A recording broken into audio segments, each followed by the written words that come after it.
윤석열 정부의 의대 정원 확대 추진은 명백한 정책 실패입니다.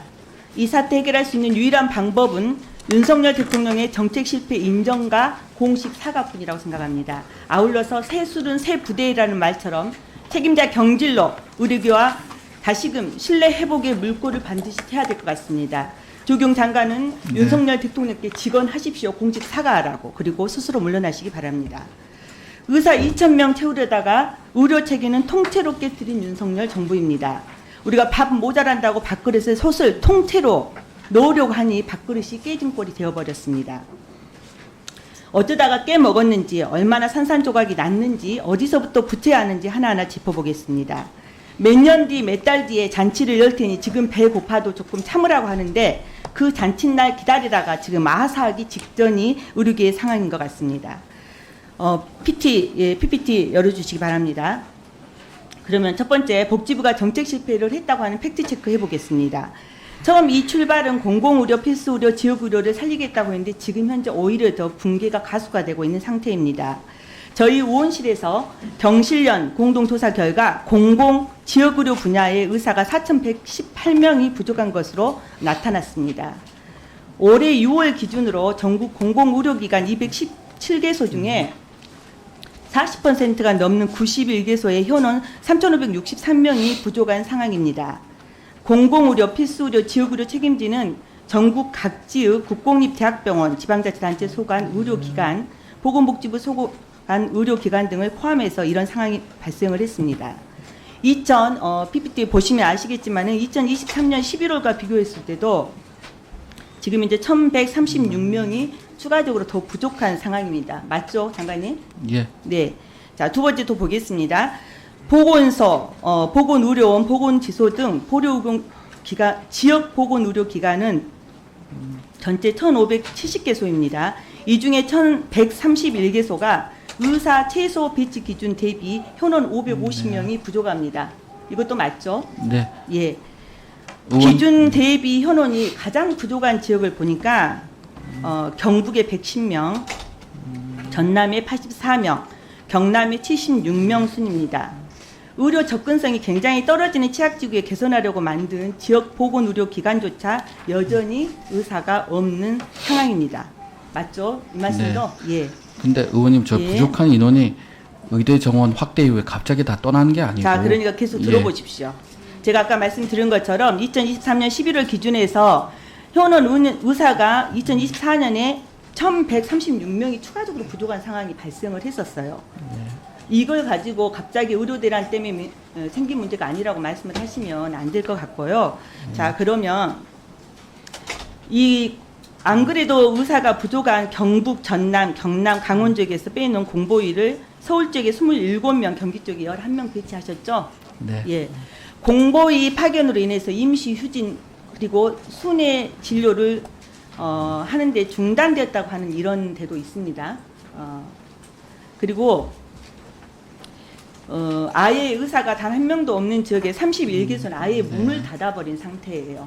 이걸 아까 중심 지역에서 빼고 긴급 응급실이나 이런 걸 배치하고 뺐다고 하는 말씀을 하시지만 현실적으로 이런 통계가 지금 공보위가 없는 상태 속에서 그렇지 않아도 취약한 지역의료 기관이 얼마나 취약한지를 보여주는 하나의 단적인 예라고 생각합니다. 우리 박민수 차관께서 예전에 인터뷰한 것에 산골의 우체국을 비유하셨는데 지금은 아예 복지부가 산골의 우체국을 다 없애버린 꼴이 됐습니다. 다음 PPT 보여주시기 바랍니다. 연봉을 올려도 공공의료기관은 의사를 구하기가 굉장히 어렵습니다. 5년간에 4,000명 중에 1,300여 명만 채용 성공을 했습니다. 이 사실도 알고 계신가요? 네. 네. 지역에 51개 공공의료기관 채용 실태를 확인해 봤더니 연봉을 높여서 재공고해도 의사가 전혀 채용되지 않는 상황입니다. PPT 그대로 보시는 대로 보면 공무원 보수 수준으로 했더니 아예 8번을 채용 공고했지만 미채용됐고요. 4억 5천만 원으로 채용 공고했던데도 안동도 채용되지 않았습니다. 결국은 목포시의료원에서 정형외과에 6억 2천만 원으로 올리자 채용이 완료되었다고 합니다. 그만큼 지역에서 의사를 구하기가 얼마나 힘들다고 하는 걸 단적으로 보여주는 예인 것 같습니다. 의사 채용이 안 되니 공공의료기관 휴진도 계속 늘어나고 있는 사실입니다. 결국은 지역 의료 기관이 지금 굉장히 어려움에 처해 있고 오히려 이번 사태로 인해서 더 어려움에 가중되고 있다고 하는 현실을 볼 수 있을 것 같습니다. 두 번째로 그 복지부의 정책 실패 팩트 두 번째인데요. 일방적인 의대 증원으로 인해서 이탈한 전공이 어디로 가 있습니까, 주로? 자, 네. PPT 한번 보십시오. 네. 개원가에 많이 나가 있는 걸로 알고 있습니다. 네, 그런데 그분들이 대부분 비필수 과목의 수도권으로 몰리고 있는 상태입니다. 그리고 또 하나, 또 다른 자료에 의하니까 PPT 다시 한번 보여주세요. 그 2024년 의원급 의료기관 취업 중에 591명 중 일반의가 성형외과, 정형외과, 피부과 근무 비율이 53%, 서울, 경기 근무 비율이 57%입니다. 그만큼 필수 의료라고 하는 데보다는 인기 과목으로 조금 몰려 있고 수도권 중심으로 지금 몰려 있는 게 현실인 것 같습니다.